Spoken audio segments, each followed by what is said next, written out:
Angelo Mathews again, and we are මට කියන්න දැන් නවසීලන්ත සංචාරයේ ලෝකුස්ලානයේ පෙර ප්‍රාර්ථනා නවසීලන්ත සංචාරයේ ඉතරම්ම සාර්ථක වෙන ශ්‍රී ලංකා කණ්ඩායමට හැකියාවක් ලැබුණේ නැහැ. ඉතින් ලෝක කුසලානයට පිවිසීමේදී ඒ කොහොමද කණ්ඩායමේ සැලැස්ම තිබුණේ ඒ සංචාරයත් එක්ක?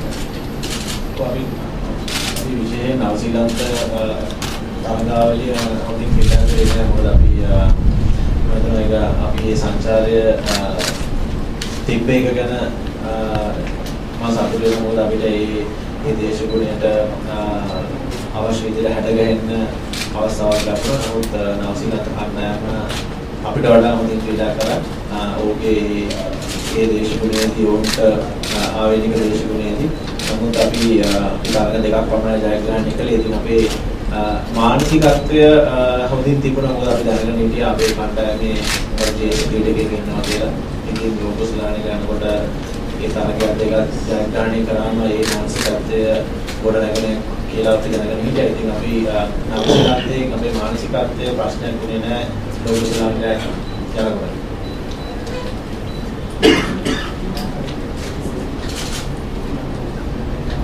No other questions?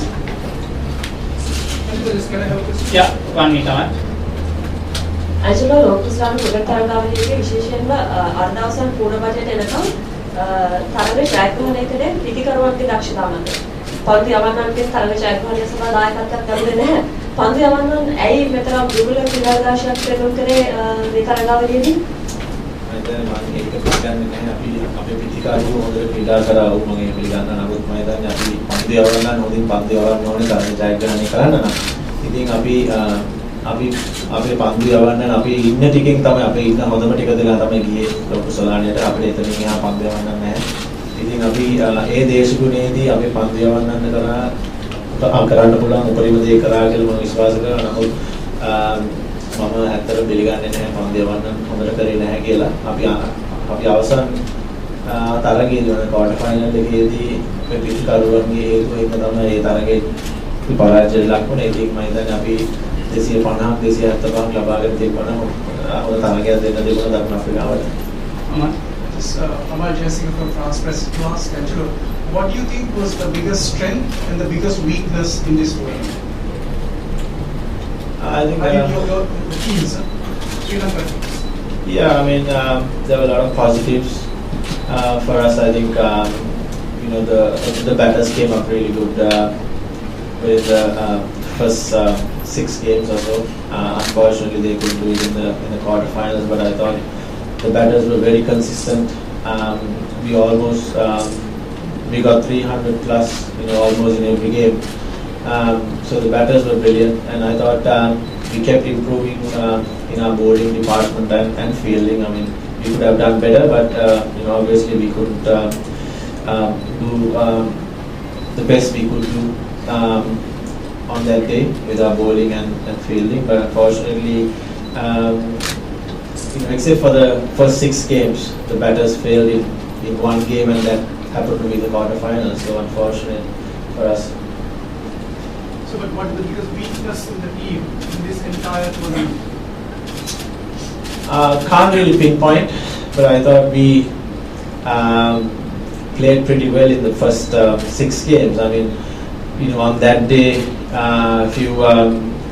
if the bowlers don't arise to the occasion, you can't really say that they were consistent in repeating mistakes. We found ways of winning in the first 6 games, except for New Zealand game and Australia game. Even the Australian game we played pretty well to get 300 on.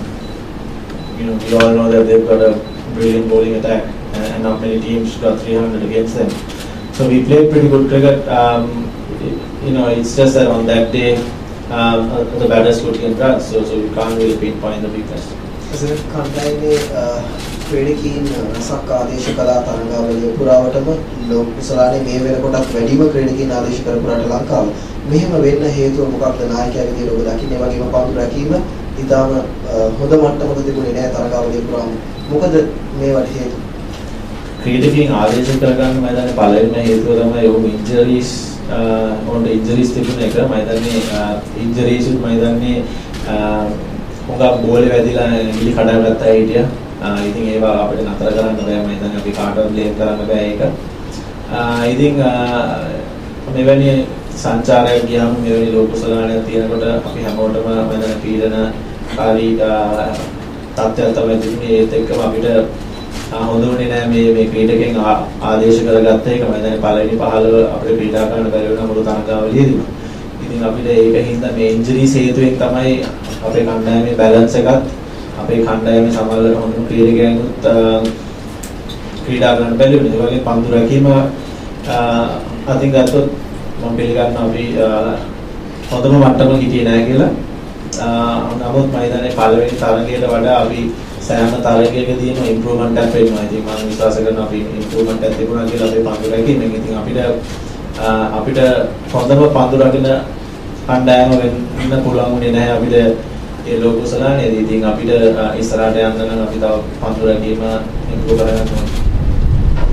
Angelo, Lahiri he opened the batting for Sri Lanka throughout the World Cup, but in the quarterfinals, Kusal Janit was the opener. What was the reason behind it? Yeah, I mean, we played Kusal in only 2 games, and we thought the best position for him to open and get us that good start if he can, and then the rest of the batters, because we didn't have Chandimal got injured in the previous game, so our balance was not the best. So we had to go with 7 batters, including the all-rounder at number 7. So our balance was affected when Chandimal was injured, and then we decided that Kusal is best to open and not bat at 6, because Thierry has bat at 6 on so many occasions, and he's been batting up and down, and we all know that he has a good head to handle those situations. So with a bit of experience at number 6 could help us. Angelo, that same question, can you give it in Sinhalese? අපි අන්තිම තරගයේදී කුසල් ජනිත ආරම්භක ප්‍රතිකරණයට යොදා ගන්න හේතු වුණේ මම දැන් දිනේෂ් චන්දිමාල් අවාසනාවකට ආබාධයට ලක් වුණා. ඔස්ට්‍රේලියානු තරගාවලියේදී අපේ කණ්ඩායමේ බැලන්ස් එක ඒ සමබරතාවය අපිට රැකගන්න බැරි වුණා. ඒ වගේම අපි හිතුවා කුසල් ජනිත යොදාගත්තොත් ඔහු ආරම්භක ප්‍රතිකරණය තමයි හොඳටම ක්‍රීඩා කරලා තියෙන්නේ. ඒ වගේම ලහිරු මාන්නගේ එක්ස්පීරියන්ස් එක නම්බර 6 දැන් තරගය ඉවර කරන්න හුඟක් වැදගත් වෙයි කියලා. ඉතින් අපිට ඒ හොඳ ආරම්භයක් ලබා ගන්න තමයි වේගවත් ආරම්භයක් ලබා ගන්න තමයි අපි කුසල් ජනිත යොදාගත්තේ. මොකද ඔහු හොඳටම ක්‍රීඩා කරන්නේ ආරම්භක ප්‍රතිකාරය කරන්නේ.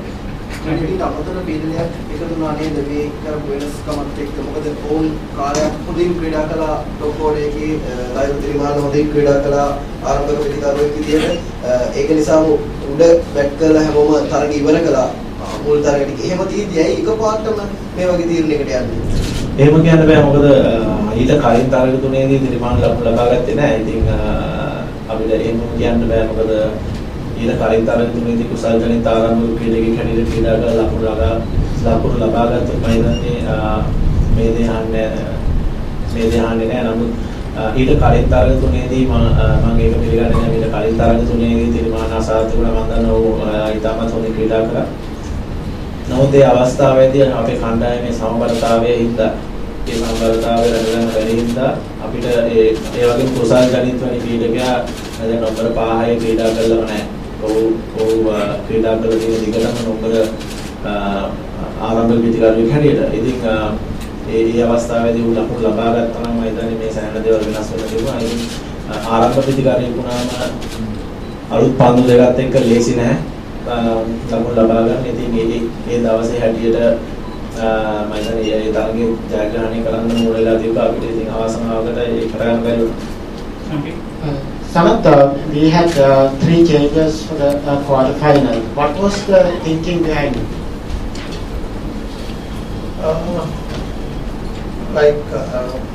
One change was obvious. Chandimal was out, so we'll have to bring someone who can bat. So we need a batsman, and the other change was bringing PhD Kaushan, because Rangan Helath was obviously out, because he's a wicket-taking bowler and left-arm spinner. So we thought of PhD Kaushal and at the same time Sajit was struggling a bit.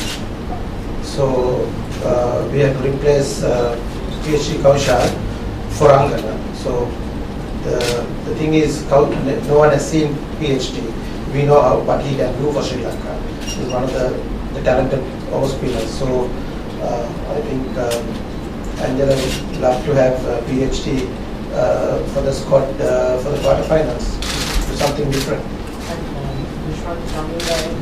Dushman Samir was playing few games, so he has been very impressive and is the bowling, and he's a young fast bowler, and he has been bowling well. He's the guy who have some kind of impression with the ball.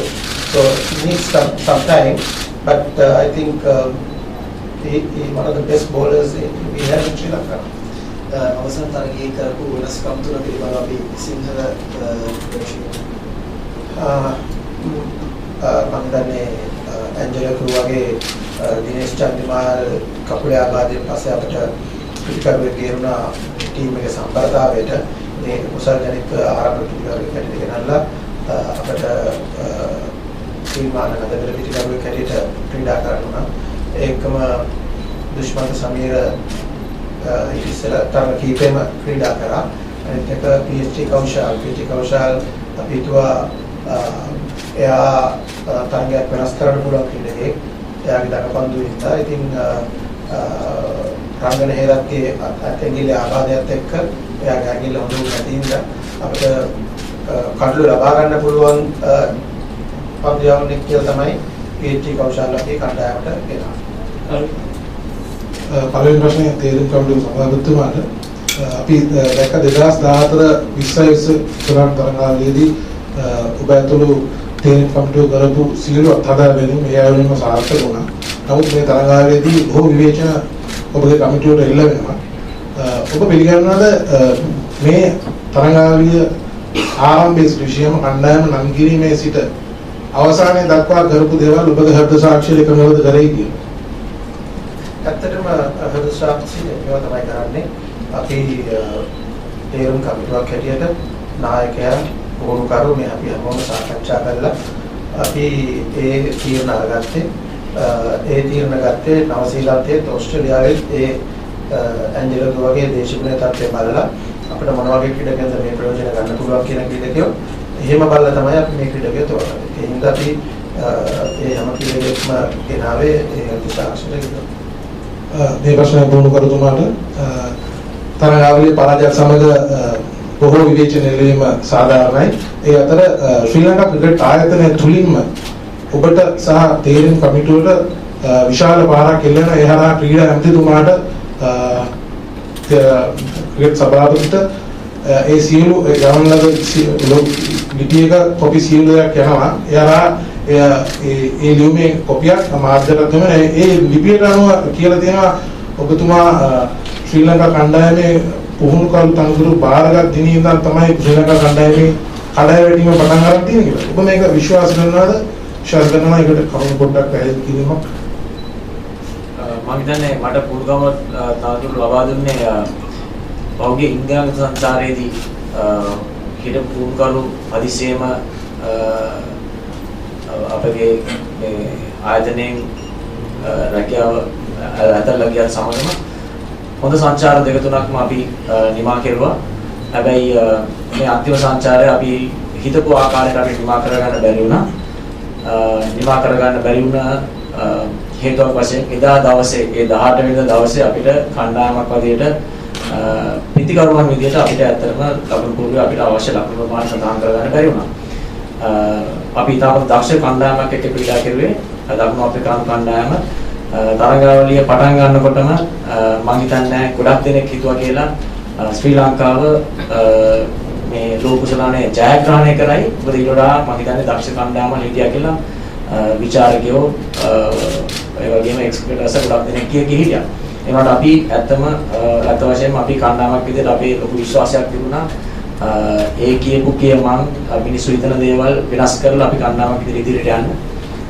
හැබැයි එදා දවසේ අපිට අවශ්‍ය විදිහට ඒ ලකුණු ටික ලබා ගන්න බැරුණා මම ඉස්සෙල්ලා කිව්වා වගේ. ඉතින් ඒක තරගයක් නිසා මම හිතන්නේ කණ්ඩායමවත් අපි තේරීම් පිළිබඳ ප්‍රශ්නයක්වත් නගන එක මම හිතන්නේ ඒ ක්‍රීඩා තරගාවලියේ ස්වභාවය අපි ඒක තේරුම් ගන්න ඕනේ. මම හිතන්නේ මේ වගේ ටූර්නමන්ට් එකකට ගියාම කොච්චර හොඳට සෙල්ලම් කරත් එක මැච් එකකින් වෙනස් වෙන්න පුළුවන්.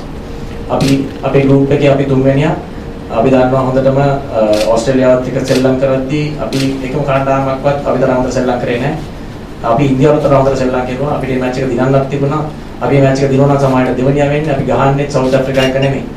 ඉතින් අපි දන්නවා එක මැච් එකයි අපිට එහෙම වුණේ කණ්ඩායමක් විදිහට. ඉතින් මම හිතන්නේ ඒක ලොකු පසුබෑමක් කියලා.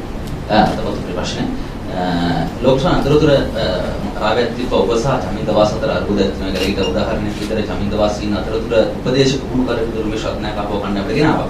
ඊට පස්සේ චමින්දවාස ප්‍රමාද්‍යයට මේ මගේ අවසන් ශ්‍රී ලංකා කණ්ඩායමේ අවසන් පුහුණු කරවල ක්‍රියාකරන තරගාවලිය වෙයි කියලා.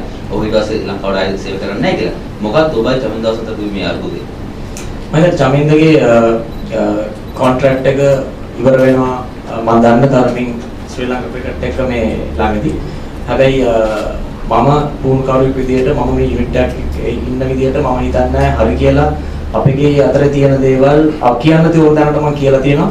මම හිතන්නේ යම්කිසි කොන්ෆිඩෙන්ෂල් තාලයක් තියෙනවා අපි කතා කරන දේවල් අතර. ඉතින් මම ඒක රෙස්පෙක්ට් කරනවා. ඒ නිසා මම හිතන්නේ මේක නෙමෙයි ෆෝරම් එකේ කතා කරන්නේ. ඒක ඔය පිළිගන්න යම් ප්‍රශ්නයක් තිබ්බයි කියලා ඔබ සහ චමින්දවාස අතර. යම් ප්‍රශ්නයක් තිබ්බා කියලා මම එහෙම පිළිගන්නේ නැහැ. හැබැයි මට අපි දෙන්න අතරේ හරිය අපි යුනිට් එක අතරේ හරිය අපිට තව දෙයක් කරන්න පුළුවන් කියලා තව උදව්වක් ගන්න පුළුවන් තැනක් තිබුණා නම් මම ඒක කියන්න ඕන දැනට කියලා තියෙනවා. ඇන්ජලෝ අපිට ඔබ ලෝකසභා තරගාවලියේ සහභාගී වෙන්නකොට ශ්‍රී ලංකා ක්‍රිකට් විධායක කමිටු සමාජිකෙක් විමසුවම කිව්වා කිතුරුවන් සහ තරුදු කෞශල් කණ්ඩායමට ඇතුළත් කරාම මේක ජ්‍යෙෂ්ඨ සනත් ජයසූරිය අපිට කිව්වා ජ්‍යෙෂ්ඨ ක්‍රීඩකයෝ ඉල්ලනවා මේ දෙන්නව. එහෙම දෙයක් තිබුණාද මේ දෙන්නව කණ්ඩායමට ආදේශ කරනකොට? කවුද කිව්වේ? විධායක කමිටු සමාජිකයෙක්ගෙන් අපි මේ පිළිබඳව ඔබ කාටද කියලා සනත් ජයසූරිය විධායක කමිටුවට දන්නලා තියෙනවා. අපි ක්‍රීඩකයෙක් තෝරනකොට ඒක අපි ලියුමකින් අපි ඒක ක්‍රිකට් ආයතනයට එවනවා. මම මේ ක්‍රිකට් ආයතනයට එවන ලියුමේ මම මෙයාත් එක්ක සාකච්ඡා කරලා තමයි මේ කණ්ඩායමේ ක්‍රිකට් තෝරන්නේ. හැම ක්‍රීඩකයෙක්. ඉතින් ඒ කරන පිළිවෙල හැමදාම කරන පිළිවෙල. උදා විතරක් නෙවෙයි. ඒ හැමදාම කරන පිළිවෙලට තමයි ඒක කළේ. ඒ කියන්නේ මේ සංචාරයක් තුළදී මේ සංචාරයේ නායකයා පුහුණුකරු එතකොට මෙයා තමයි මේ කණ්ඩායම අරගෙන මේ කණ්ඩායම ග්‍රවුන්ඩ් එකට යන්නේ. එතකොට අපි හැමතිස්සෙම මේ කණ්ඩායමේ නායකත්වයේ කතා කරගෙන පුහුණුකරුවත් එක්ක කතා කරගෙන ඒ ඉතින්ට හරියන ක්‍රීඩකයා අපි කතා කරලා කියනවා. සමහරවිට ඒක හරියන්න පුළුවන් වරදිනවා. අන්න ඒක තමයි ඒ ප්‍රොසීජර් එක කරන්නේ. ඇන්ජලෝ එතකොට අර්ධ සම්පූර්ණ තරගයේදී මේ ආධුනිකම ක්‍රීඩකෙක් තරගයට ඇතුළත ඔබට එහෙම විශ්වාසයක් තිබුණාද මේ කියනවා වගේ මේ ක්‍රීඩකයා කඩළු ලබා ගනි එහෙම කියලා? දැන් මොනම ක්‍රීඩකයෙක්ගේවත් අපිට 100% කියන්න බෑ මේ ක්‍රීඩකයා කඩළු ලබා ගනි මේ ක්‍රීඩකයා මම හොඳින් පන්දුවට පාර දීලා ඒ දවස් තුලදී ඒ තරගයේ ජයග්‍රහණය කරයි කියලා මම හිතන්නේ හැමතිස්සෙම මේ පීඩනය සෑම ක්‍රීඩකයෙකුටම තියෙනවා. මම හිතන්නේ අපි හැමතිස්සෙම අපි ගහන කණ්ඩායමත් එක්ක බලලා ඒ තනතිල්ල ගැන බලලා අපිට යොදා ගන්න පුළුවන් හොඳම කණ්ඩායම තමයි ඒ දවස් තුනදී අපි යොදාගන්නේ. ඉතින් ඒ විශ්වාසය මම හැමතිස්සෙම මම කණ්ඩායමක් ඉල්ලනකොට අපි මේ සාකච්ඡා කරනකොට කණ්ඩායමක් වලදී අපි ඒ විශ්වාසයෙන් තමයි මොකද අපිට 100% කියන්න බෑ මෙයාව මේ තරගය ලබා ගත්තොත් මෙයා මේ තරගේ කඩුව ලබා ගන්න කියලා. ඉතින් අපි ඒ දවසේ හැටියට ඒ තනතිල්ලේ හැටියට තමයි අපි සෑම ක්‍රීඩකයෙක්ම යොදාගන්නේ. ඉතින් අපි විශ්වාස කළා තමයි ඒ සෑම දෙනාම ඒ තරගෙට යොදාගන්නේ. නවසීලන්තේ පළවෙනි ටෙස්ට් තරගයේදී තරුදු කෞශල් කොහොමද ක්‍රීඩා කරේ කියලා අපි දැක්කා. ඔබට අජන්ත මෙන්ඩිස්ට වැඩි තරුදු කෞශල් ගැන විශ්වාසයක් තිබුණාද? මම හිතන්නේ අපි ඒ අන්තිම කාලයේදී ඒ ක්‍රීඩා කළ විලාසයන් තමයි. මොකද අපි අන්තිම කාලයේදී ස්පිනර්ස්ලා 4-5 දෙනෙක් බැලුවා. අජන්ත මෙන්ඩිස්, සීප්ගේ ප්‍රසන්න, සචිත සේනානායක, ජීවන් මෙන්ඩිස් හැමදෙනාම යොදාගෙන බැලුවා. ඒ දේශගුණයට කවුද වටින්නේ? ඒ දේශගුණයට කවුද යොදා ගන්න පුළුවන් කියලා. මම හිතන්නේ අපි නවසීලන්තයෙන් ගිහිල්ලා මේ තරුදු කෞශල් කියන්නේ ඇටැකින් ඔප්ෂන් එකක්. ඉතින් අපි යාව යොදා ගන්න බැලුවේ මොකද අපි ඒ තරග ක්‍රීඩා කරනකොට දඟපන්දු යවන්නට එච්චරම සහයෝගයක් දෙන්නේ නැහැ ඒ තනතිරි. ඉතින් අපි මේ තරුණ කෞශල දැකලත් නැහැ වැඩි කට්ටිය ඉතින් මේ හැම පාරම ක්‍රීඩා කරන අන්තර් සමාජ ඒ ටීම් එකට ගන්නකොට ඔව් හැමතිස්සෙම කඩළු පහව ලබා ගන්නවා. ඉතින් ඒ විශ්වාසය ඔව් අපිට පේනවා මම දැන් නවසීලන්ත කණ්ඩායමත් එක්ක ඒ ක්‍රීඩා කරනකොට කාටවත්ම ලේසි නෑ. ඒ ගිහිල්ලා එකපාරටම කඩළු ලබා ගන්න සහ ලකුණු ලබා ගන්න. ඉතින් අපි මේ විශ්වාසයත් එක්ක තමයි ඔව් මම දැන් සෑහෙන දෙයකට වඩා ඉස්සරහින් ඔව් අපි පික් කරේ මේ විශ්වාසය තියාගෙන. Angelo, do you think that we have enough firepower to replace Sanga and Mahela? I mean, is the bench strong enough?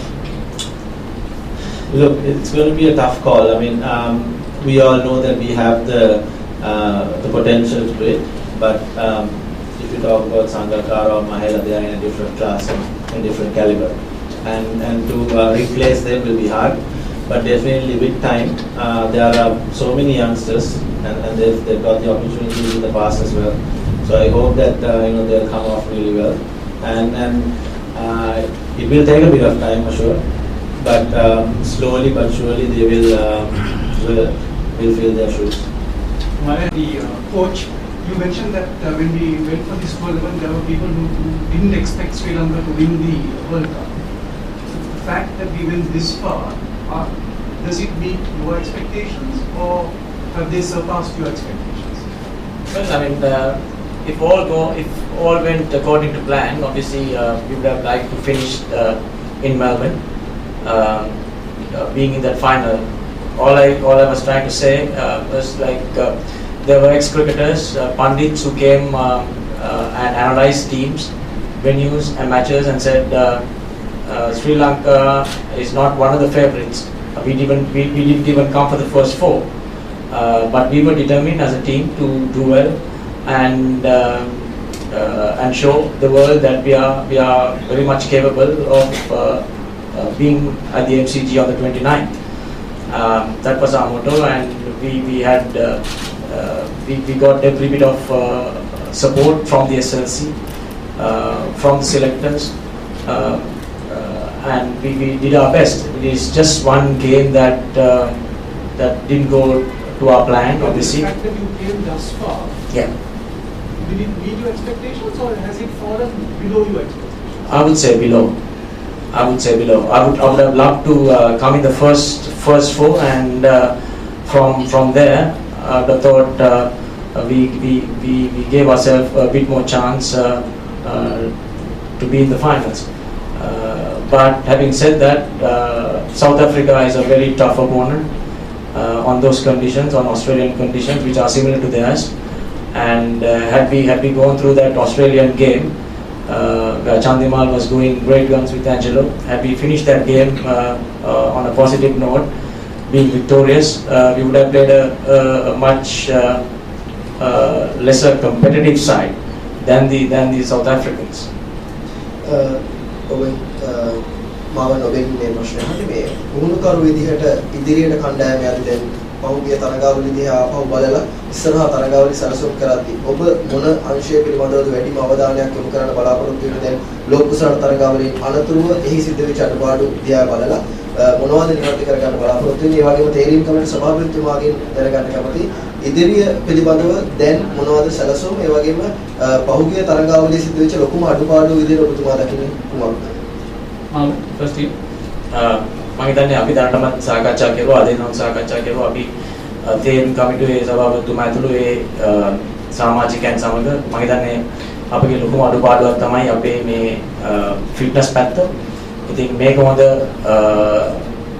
හොඳ අවස්ථාවක් අපිට පටන් ගන්න ඇත්තටම අපේ ෆිට්නස් පැත්තෙන් නම් අපේ ඉස්සරහට තියෙන ටෝර්නමන්ට් අපිට තියෙනවා පාකිස්තාන, ඉන්දියා, ඒ වගේම වෙස්ට් ඉන්ඩීසුයි, නිව්සීලන්ත අවුරුද්දේ අන්තිමට. ඉතින් මේක හොඳ පටන් ගන්නමක් වෙන්න ඕනේ අපිට තියෙන්න ඕන අවම සුදුසුකමක් මේ ෆිට්නස් ලෙවල්ස් වල ලංකාවට ක්‍රිකට් ගහන්න ඕන නම් මේ ක්‍රීඩකයන්ට මම හිතන්නේ ඒකෙන් අපිට ක්‍රීඩකයෙක්ගෙන් උපරිම දක්ෂතාව බලා ගන්න ඒ වගේම මේ වෙන ඉන්ජරිස් වලට විශේෂයෙන් තරගාවලි මැද වෙන ඉන්ජරිස් අපිට පිට වඩා හොඳින් බලා ගන්න පුළුවන්. ඉතින් ඒක ලොකු එකක් පටන් ගන්න, ලොකු දෙයක් පටන් ගන්න ඒ කියනවා වගේම මම හිතන්නේ තරුණ ක්‍රීඩකයන්ට ඒක තැනක් තමන් බැට් කරන තැනක් හෝ බෝල් කරන තැනක් වෙන්න පුළුවන්, වගකීමක් දෙන තැනක් වෙන්න පුළුවන්. ඒ තැන දිගට ලබා දීලා මම හිතන්නේ තීරණ කමිටු සමාජිකයන්ගේ සහභාගීත්වය ඇතුව ඒගොල්ලන්ගේ සහයෝගය ඇතුව ඒ තරුණ ක්‍රීඩකයන්ට තැන ලබා දීලා ඒගොල්ලන්ට යම්කිසි පුහුණුවක් එක දිගට දෙන්න ඕනේ. මොකද මම මතක තියාගන්න ඕනේ අපි කතා කරනවා සංඝ මහේල ගැන කතා කරනවා, දේශයන් ගැන කතා කරනවා, රංගන ගැන කතා කරනවා. අපි කතා කරොත් එහෙම සනත් මුරලි ගැනත් ඒගොල්ලන් පටන් ගන්නකොට මේ ඉවර කරපු පුද්ගලයෝ නෙමෙයි. ඉතින් පටන් ගන්නකොට යම්කිසි කාලයක් ඒගොල්ලන්ට දෙන්න ඕනේ එක ස්ථානයක ඒ ස්ථාවරත්වය ඒගොල්ලන්ට කොන්ෆිඩන්ස් එක දෙන්න ඕනේ. ඉතින් උදාහරණයක් විදිහට ගත්තොත් එහෙම චන්දිමාල් දැන් මැච් 15ක් ගහලා ටෙස්ට් මැච් 15ක් ගහලා සංඝක්කාර මැච් 15ක් ගහනට වඩා රන්ස් 10ක් වැඩියෙන් ගහලා ඉන්නේ. ඉතින් අපි කවුරුත් හිතුවේ නැහැ සංඝක්කාර පටන් ගන්නකොට ලෝකයේ ඉන්න දක්ෂතම පිටිකරුවා වෙයි කියලා. අපි කවුරුත් හිතුවේ නැහැ. ඉතින් ඒ අවස්ථාව ඒ තරුණ ක්‍රීඩකයන්ට අපි ලබා දෙනවා. ඉතින් ඒ නිසා පොඩ්ඩක් පේෂන්ට් වෙන්න ඕනේ මේ ක්‍රීඩකයන් එක්ක. ඒගොල්ලන්ට ඒ නිස්තන නිසි කාල සීමාවේ ක්‍රීඩකයන්ට ලබා දෙන්න. මම හිතන්නේ මහාවතුරු වගේ අපි මුලින්ම බලන්න ඕනේ අපේ ෆිසිකල් ෆිට්නස් පැත්ත. අපි තදින්ම අපිට තීන්දුව ගන්න වෙයි ෆිසිකල් ෆිට්නස් එකමින් පස්සේ. මොකද ශ්‍රී ලංකා ඒ කණ්ඩායමේ ශ්‍රී ලංකා කණ්ඩායමේ මම හිතන්නේ අපි දැන් මේ සාකච්ඡා කරේ තද දවල් ඉඳන් ඔය ගැන අපි මොන වගේ තීරණ ගන්න ඕනේ කියලා ක්‍රීඩකයොත් එක්ක. ඉතින් ඒ හින්දා අපි ඒකට අලුතෙන් ඒ ගයිඩ්ලයින්ස් මේව කරලා අපි බලන්න ඕනේ ශාරීරික පැත්තෙන් ඒ ෆිට්නස් එක මොකද්ද කරන්න පුළුවන් කියලා ඒ ෆිට්නස් ටෙස්ට් එක අපි ඒ ප්‍රෝග්‍රෑම්ස් දීලා අපි ඒව කරන්න තමයි බලාපොරොත්තු වෙන්නේ. පහුගිය කාලේ එක දිගටම සංචාර තිබෙච්ච හින්දා අපිට සමහරක් වෙලාවට ඒ ෆිට්නස් පැත්ත සෙල්ලම් කරනකොට අපිට ඒක කරන්න අමාරු වෙන්න පුළුවන්. දැන් ඉස්සරහට අපිට වෙලාව තියෙනවා. අපි ඒක විශේෂයෙන් ඒ පැත්ත බලනවා. මොකද දැන් අපිට ඉදිරියේ තියෙන පාකිස්තාන ඉන්දියා සංචාරات එක්ක මම හිතනවා මහේල ජයවර්ධන ක්‍රීඩා කරන්නේ ඒකම සංඝකාරී කියන තරඟ වලින් අයින් වෙලා තියෙනවා. ඒකත් එක්ක අපිට යෝන් ක්‍රීඩකයෝ කීප දෙනෙක් බලන්නත් දැන් කාලය ඇවිල්ලා තියෙනවා. ඒකම අපි අපේ ෆීල්ඩින් පැත්ත තවත් හොඳට බලන්න ඕනේ. මොකද ලංකාවේ කියන්නේ අපි අපේ ඉතිහාසය දිහා බැලුවම අපි හොඳම ෆීල්ඩින් සයිඩ් එකක් තිබිච්ච රටක් තමයි ලංකාව. ඉතින් අපි යන්නේ ඒ තැනට මේක කොහොමද ගෙනියන්නේ කියන එක තමයි අපි කතා කරලා තින්නේ. ඒකත් එක්ක ෆිට්නස් පැත්ත අපි ඉම්ප්‍රූව් කරා නම් අපිට මම හිතනවා හොඳ දැනකට යන්න පුළුවන්. ඒ වගේමයි විශේෂයෙන් මතක් කරන්න ඕනේ ලෝක කුසලානේ පුරාම මම හිතන්නේ ඔබතුමාලා හැම කෙනෙක්ම සෑහෙන සහයෝගයක් දුන්නා කණ්ඩායමට. අපි හැමෝටම මම හිතන්නේ ලංකාව වශයෙන් අපි ඒ කණ්ඩායම රටේ ලංකාවේ පිටින් දෙද්දී අපි දැක්කා පුදුම විදියට සහයෝගයක් ලැබුණා අපේ මාධ්‍යවල. මම හිතනවා ඒකට අපි විශේෂයෙන් ස්තුතිවන්ත වෙන්න ඕනේ. මොකද ඒක අපේ ක්‍රීඩකයන්ට ලොකු හයියක් වුණා. ඉතින් අපි වැරදි කතා කරන්න ඕනේ ඒක කරන්න ඕනේ. හැබැයි මේ වෙලාවේ දීපු සහයෝගයට මම විශේෂයෙන් තීරණ කමිටුවේ සභාපතිට මම විශේෂයෙන් මාධ්‍ය ස්තුති කරනවා. Last few questions.